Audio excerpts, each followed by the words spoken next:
Welcome to episode 78. Hey, it's Davis here. Just a quick thank you to our sponsors for this podcast. Today in business, first impressions are so important. When people call you or your business, the first voice that they hear can make them form an opinion of you immediately. Instant voicemails can help with that. They provide professional, outgoing voicemail greetings in an instant. So simply go to instantvoicemails.com, pick the message that suits you and your business, and download it instantly. You can have a new professional, outgoing message in just minutes. I checked out their website and this is legit. Beautiful voicemails that you can use for your business. And for our listeners for the Business Generals podcast, you can get an additional 15% off your order by using the promo code GENERALS, GENERALS, GENERALS, that's Generals. So order now at instantvoicemails.com. That's instantvoicemails.com. Welcome and thank you for joining me here on the Business Generals podcast, where I chat with amazing entrepreneurs 5 days a week. If you have not already done so, remember to subscribe on your podcast player so that you do not miss an episode. Davis Mutawaya here, your host. I am super excited to bring you today's feature guest, Mr. Nathanial Bibby. Nathanial, are you ready to share your entrepreneurial story? I sure am. Thanks for having me. Fantastic. Ladies and gentlemen, Nathanial Bibby is the founder of Bibby Consulting Group, a leading provider of LinkedIn coaching and lead generation programs. Nathanial is a digital marketing specialist, a LinkedIn for business trainer, and a social media speaker. Nathanial, why don't you kick us off and let us know a little bit about your non-business background? My non-business background? Wow. Put me on the spot to begin with. I was born in the UK, and when I was 5, we moved to Hong Kong. And I started boarding school at 10. So from a very early age, I was exposed to the international lifestyle. My dad was an entrepreneur. And I was a bit of a troublemaker in school, to be honest. But from a very young age, was trying my hand at different business ideas. And I wanted to be like my father. So I studied finance at university. I went to one lecture, and it was about derivatives. And I thought, what has this got to do with making money? So quickly changed to marketing. And the interesting thing I found was there was a lot of marketing students and not many marketing jobs at the time. And the other interesting thing was online marketing. But when I left university, that's all I spent my time doing. And I went into sales like most people who do study marketing do. But what happened is I learned that the most successful salespeople are the ones that generated the most leads. And so it kind of forced me into a position to learn about marketing, and that soon became more in demand than the sales abilities. Right. It's interesting. I went to boarding school, but I was at probably 12 or 13, so high school. Yeah. And it was a little bit of an international one, but not as much as the one you did. Very interesting. So you've walk me through your core revenue streams at the moment, Nathanial. Well, if I take a step back, as a digital marketing strategist, I think the value that I've been able to add to businesses has always been in the strategic side. There's so many businesses out there that are dealing with multiple providers, and the easiest way for me to sell you search engine optimization, for example, is to tell you that what you've got already is crap. And so there's like all these different businesses telling them different things, and it's very confusing. So I've always thought that strategy is where I can add the most value.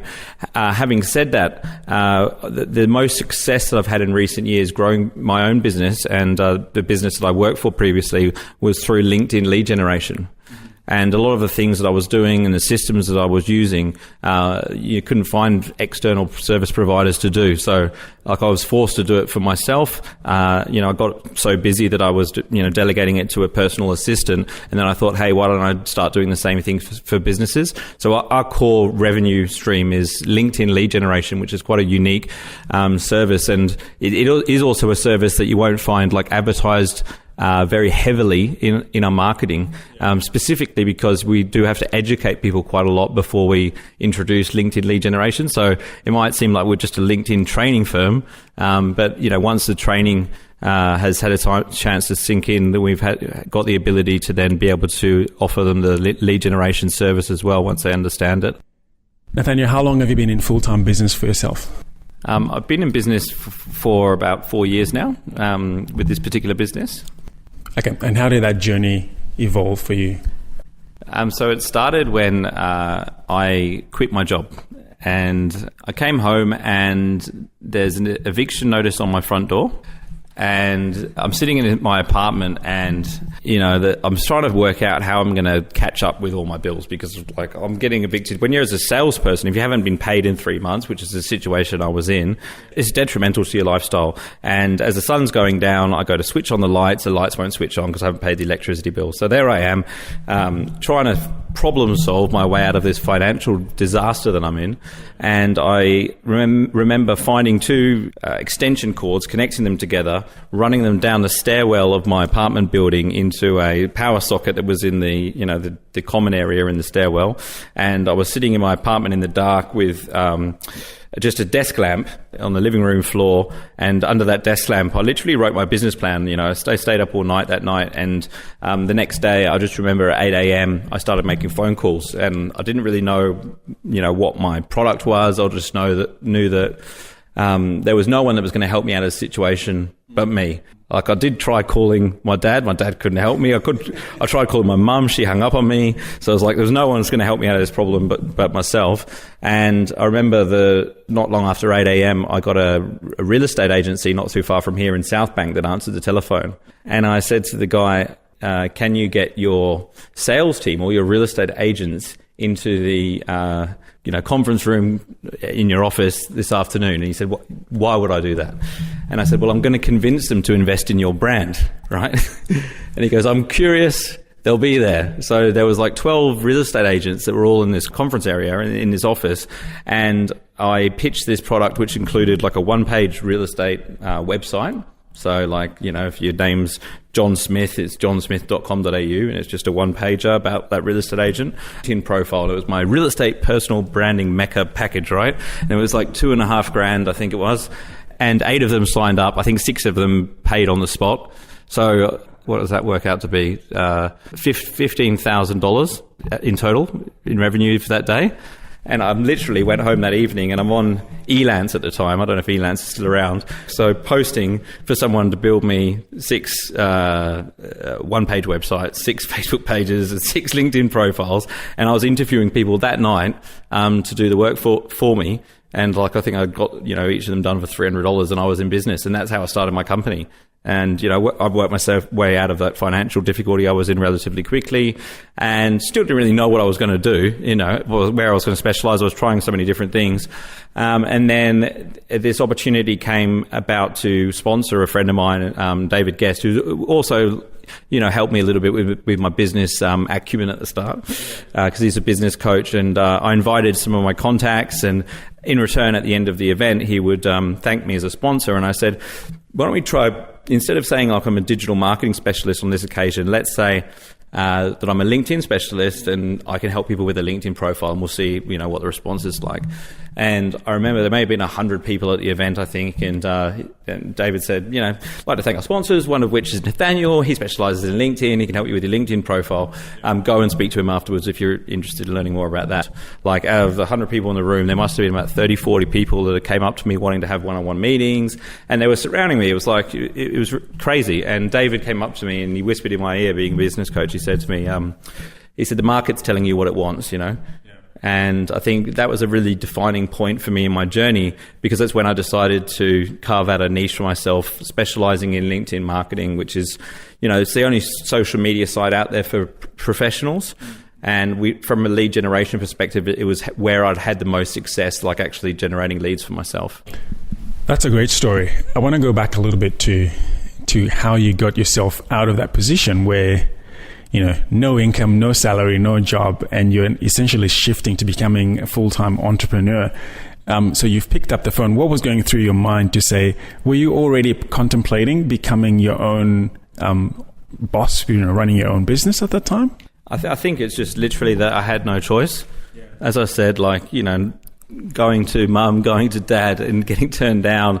And I just remember sitting there in this empty apartment, dark apartment, and just thinking to myself, see, I'm on my own, really on my own here. And then it kind of shifted from like a feeling of despair to a feeling of empowerment. And I thought, okay, I'm on my own. Like I felt really motivated by that concept, and I didn't know what I was going to do. But I think, I knew that I had to go straight to the customers, straight to the market. And like you see a lot of guys that start out in business and they're like, oh no, I can't speak to any clients yet. I haven't got a website yet and all this sort of stuff. You don't need a website to start a business. You just need some customers. Because you didn't have any of that. No. And was your LinkedIn profile like very sharp at the time? It wasn't up to date. I love it. I love that story. Talk to me about niching, Nathaniel, because you've, done websites, you've done Facebook pages for clients, and you've brought in 15K, not because they wanted a LinkedIn profile, but because they wanted to be, branded. But then you've gone to this workshop and people have come to you and said, we want to ask you all these questions on LinkedIn. And then you've made a decision to start to niche down the path of LinkedIn. What did that do for your business, and what fears did you have? LinkedIn's growing at 2 members per second worldwide, and now it's over 500 million members. So when you're putting together like a conference, let's say you're doing a social media conference, and you're carving out all the topics, like, of course, LinkedIn's something that you'd like on the list. And so, we need an expert on LinkedIn. And so you hop on a Google, and, it wasn't very difficult for me to get to top of Google for, LinkedIn speaker, LinkedIn training. And so all of a sudden I'm being called to speak at all these different events, interviewed on podcasts like this. And whenever somebody even thinks of LinkedIn, like, we get the phone call, which has meant that, we've become pretty much like an industry leader. And now, like, it has branched out into social media. Like, so next week I'm going to Singapore to speak at the Digital Marketing APAC conference, and it's a 2-day event. It's $1,800 a ticket just to go. So all the marketing managers for Singapore Airlines and American Express are all going to be there, and I'm the only social media speaker. And to think 4 years ago, like, I didn't have a job and I couldn't pay my electricity bill, is crazy. Now, in a previous chat, you've mentioned that niching down a particular pathway helps you quickly become a thought leader, but it also means you're saying no to Instagram, no to Facebook, at least initially. Yeah. Did you feel you're going to lose revenue from there and opportunity? The amount of opportunity that we were getting in the LinkedIn area, no, I didn't. Like, I was still a small business. I grew a team very quickly. The team's not as big as it was, because I've leveraged off of things like technology and stuff like that. I've learned a lot along the way. But at the end of the day, most clients were coming to us asking for leads, and I knew that I could deliver more leads through LinkedIn than I could from any other platform. So that's where I wanted to focus my energy. Okay, walk us through. How do I come to you and say, Nathaniel, I've seen your work, I've seen you speak on stage. I don't know how this stuff works. So I've never heard about LinkedIn, but I've heard you speak about it. Maybe give me a 30-second snapshot of what is LinkedIn to somebody who's thinking, I've never heard of LinkedIn, or I've heard about it, I don't really know what it's about. Yeah. And then how do I generate leads from there? If I'm a B2C person, I'm marketing to consumers, or if I'm a business to business, does it still work the same? Great question. I mean, look, business to business, definitely it's going to work. Business to consumer, generally, like, I have to ask a few questions about their target market and how they get clients.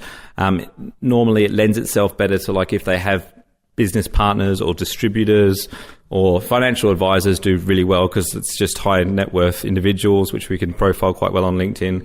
But if you're like selling hair extensions, for example, and you go direct to consumer, you're probably going to get better results on Facebook. So business to business, like, you can connect with the key decision maker within a certain industry. And I think it's very similar to telemarketing. I think we've disrupted the lead generation industry, because even today, if you search for lead generation on Google, what you're going to find is a whole bunch of telemarketing companies and Bibby Consulting Group. That's what you'll find in the search results. There's no other social media guys that are generating leads through the likes of LinkedIn. And what's cool about it is if you make it like a cold call, right? The first thing you have to do is explain who you are and, where you come from and why you're calling, right? Whereas on social media, you actually don't have to do any of that, because if you create enough intrigue, all they'll do is they'll click on the name of the person that sent the message and read your profile. And even though it seems like a very subtle difference, that's actually what we call in marketing like an inbound activity. They've clicked, they've asked for the information, they're reading it, which is very different to like if you're pushing the information on them, on the prospect. Okay, what is the difference between LinkedIn and Facebook? Well, LinkedIn's a professional networking site, whereas Facebook is literally just a social networking site. So you got to think about the context as to why people are the attention is there. Like on Facebook, I'm there to hang out, right? So if you like interrupt me with like your ads about your accountancy firm, you're interrupting me. That's the way I look at it. Whereas on LinkedIn, I'm there to, enhance my professional network, build my career. And so I'm maybe more open to messages like that.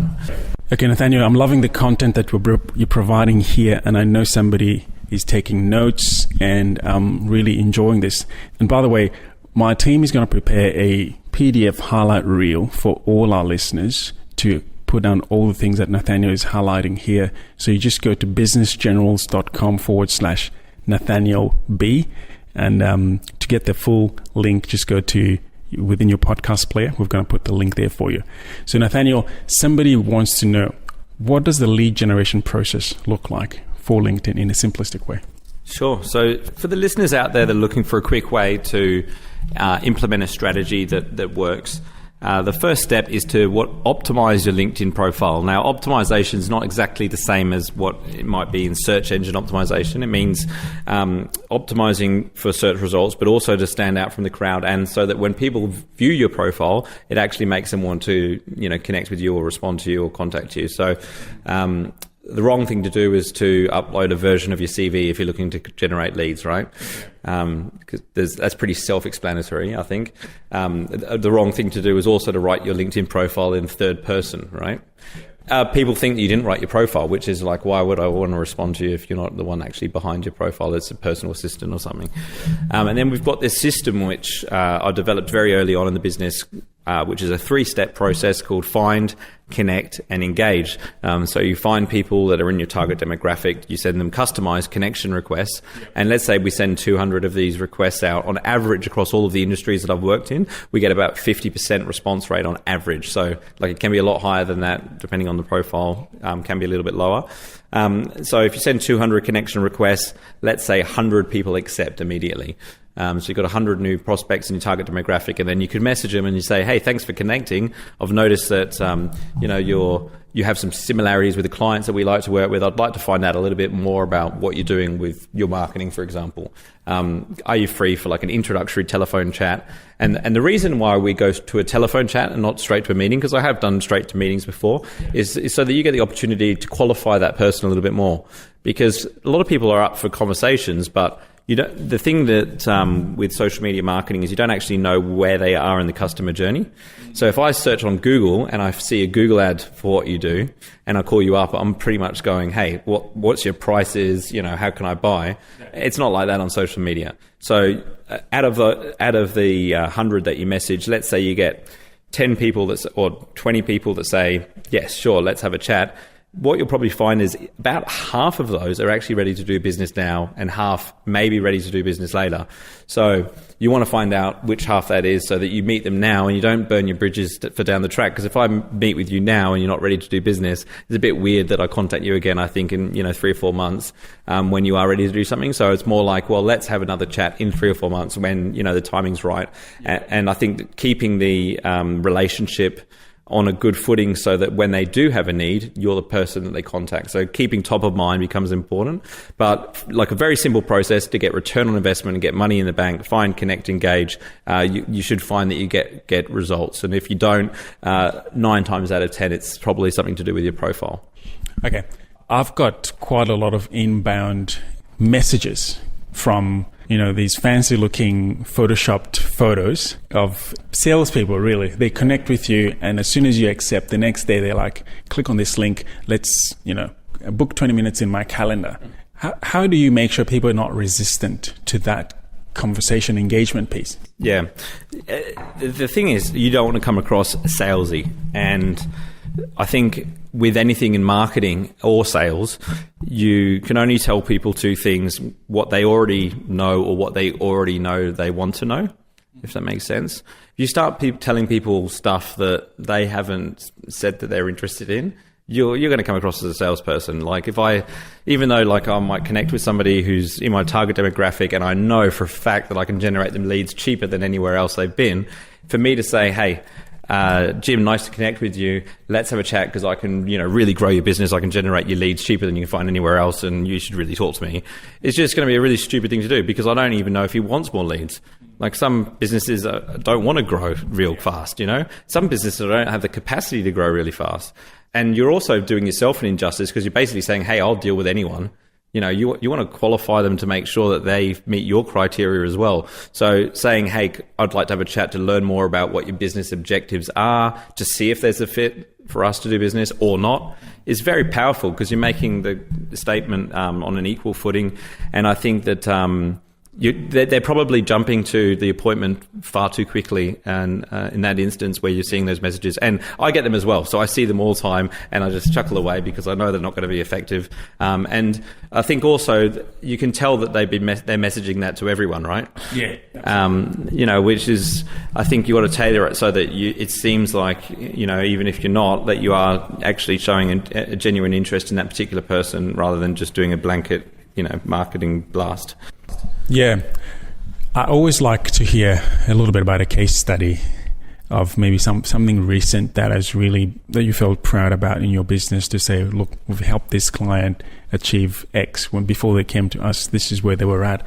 And then they've written a testimonial to us or a recommendation because we've done something amazing for them in their business. Yeah. Is there anything that comes to mind as an example?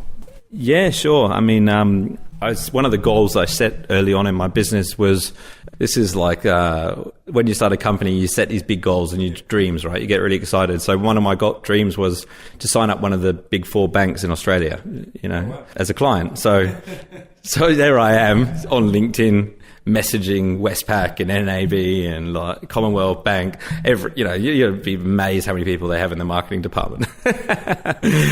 And 11 months into the business, Westpac come on board as a client, and they asked me to speak at one of their events, and I started working with their licensee department, which is BT Financial Group, and they said that next year we want you to be a speaker at the digital marketing workshop or masterclass that they do in every single city. So, going all around Australia, speaking to all of their licensees about LinkedIn marketing.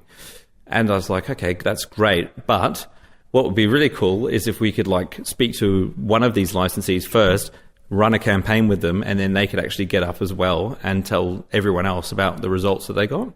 And so that was like a really, really cool case study for me. And you can find the testimonial and everything on YouTube. But financial advisors, it's a very high trust, sell that's targeting people high profile. So in this particular instance, we targeted lawyers and medical practitioners, like things like surgeons and dentists and stuff. And, we generated 23 leads within 30 days, which is a fairly conservative outcome compared to what we've done for some other businesses. But these are high quality prospects, and the value of those sales, is particularly high as well. And for them to get a similar result on Google AdWords was literally cost them hundreds and hundreds of thousands of dollars, because that's how competitive that market is. So I was particularly proud of that result that we were able to achieve for TSD Advisory was the name of the firm. Mm-hmm. Interesting.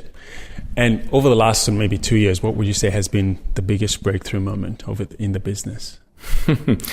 I guess I thought that moment where I decided to specialize in LinkedIn was one of the big ones. However, being able to come up with systems and processes so that I'm able to work on growing the business, not in the business. So when those LinkedIn marketing campaigns are being run, I have very little to do with the day-to-day operation. The team runs that, and I just get involved in strategy. So, if something's not working, I'm the guy they call in to identify where the problem is, readjust things, and then I can be removed again. And that's only a result of building systems, processes, and having we've got software internally that means that everything. I could literally give you the company manual, and on the basis that you read it, you could run the business, which I think has been huge reward. It means I get to go to events like Singapore next week, and I'm staying on for a week to meet with marketing agencies there. And I wouldn't be able to do that if I had to think about every single client campaign that we're running. Yeah, that's really good. Congratulations on that. I normally ask my guests, depending on what they're open to share, what's What are your numbers looking like now? 4 years in, what's your reach? What's your client base? What's your revenue numbers, your revenue projections? I think that the difference in the business is we're able to impact more people through us speaking and training and things like that. In terms of the numbers of the business, that's something that I'll keep confidential in this instance. But being able to impact thousands and thousands of professionals, not just in Australia but globally, through the online training course that I built called Linked Insider, being able to speak at all these industry-related events is really where I'm getting the most satisfaction from. And I think that there's a huge amount changing in the social media world at the moment, and I think there's a lot of businesses, unfortunately, that are lagging a lot, and if they don't adapt, literally, in the next 5 years, we're going to see a lot of businesses go out of business because they're not embracing social media. It's literally changed the way that we communicate, and if they don't adapt, they're just going to fade away. I think that in 5 years' time, businesses won't feel the need to have websites as much as they do now. Yeah, I don't even know if they'll still exist because they were built for these desktops and laptops and, well, for desktops actually. I don't even think they were built for laptops. And even though most browsing is done on a mobile phone these days, if you look at the numbers on Facebook, the amount of people using a mobile device when they're on Facebook is not over 90%. It's crazy. So apps and things of that nature are more suited to devices like that. Yeah. What is your core product? The core product at this stage is lead generation through social media. So lead generation. And what does that look like? Is this monthly subscription? It is a monthly subscription. Yeah, that's right. Look, the first client I had, he won't mind me telling you this because he's been quite supportive. It was actually a registered training organisation, and the first client I had in LinkedIn lead generation, I should say, and we worked really hard on the campaign. And I was like, I'm going to get more leads than I've ever seen in their life. And literally at the end of month one, we've got over 150 leads, and I've got this case study that I showed during my talks about it. So I go there to the business after month one to talk about the results, and the first thing they do is say, Nathanial, we're amazed at what you've done. We want to cancel because it's going to take us 6 months to follow up these leads, and I've just lost a client. And so what I learned was it's not actually about the number of leads. It very quickly becomes about account management and making sure that businesses understand that, and able to grow with us. We've deliberately looked for businesses that I believe have the capacity to grow. And, now we have minimum contract terms and things like that to ensure that we can work with businesses long term. Quite often, if a business all of a sudden gets an influx of all these leads, which they're not used to, it creates all these other problems. And everyone goes, oh, well, that's a nice problem to have. But, if you can't keep up with, the volume of leads that you're getting, your salespeople don't have a sales process, or your operations teams, can't deliver the work as quickly, then it means they're not going to stay a long-term client. So I will deliberately look for clients that I believe have the capacity to, double the size of their business. What do you call a lead? So, look, for the purpose of the service that we offer our clients, we define what a lead is for that particular instance, and it's basically somebody that's consented to have a phone conversation and provided their telephone number. That's how we've defined it. Okay. So it's very specific. So it's not every connection request that gets accepted that you say, hey, I've got your lead. Yeah, no, that's a connection. That's a connection. Good. I was thinking, I hope he's not charging people for this connection. It's funny you say that, because when I was doing my market research at the start, I spoke to a lot of companies in the US, and when we got down to their definition of a lead, it was actually a new connection. So it's interesting you say that. I guess it's a lead in progress. But so it's a new connection. They've given you their phone number, and they've given you a consent to have a chat. Yeah. Fantastic. Well, look, we're coming to the end of this interview, and I've loved everything that you've shared. I wanted to ask you if there were 2 books that have been influential for you in your journey that you would recommend for an entrepreneur to read. I'm going to mention a book which I can't remember the name of the author of. It's called The One Thing. It's a book that has had a really big impact, and like one of the very brief examples that the book refers to is if you write a to-do list every morning and you have 10 things. Like normally, the way that people operate is they do all of the easy things that they're good at first, and like the most important thing, which they really didn't want to do, they do when they're like tired at the end of the day, if they do it at all. So the practice of like writing that to-do list, then turning the page over and just writing one thing that you need to do that day. An interesting thing tends to happen is that you actually do that thing and you do it well. And normally it's the most important thing that you're uniquely good at as a business owner. So I found that really valuable in just like managing my own time. And the second book that I recommend is going to be a more recent one, which I've just finished reading, which is, what's it called? What's the Gary Vee book? It's the latest one. The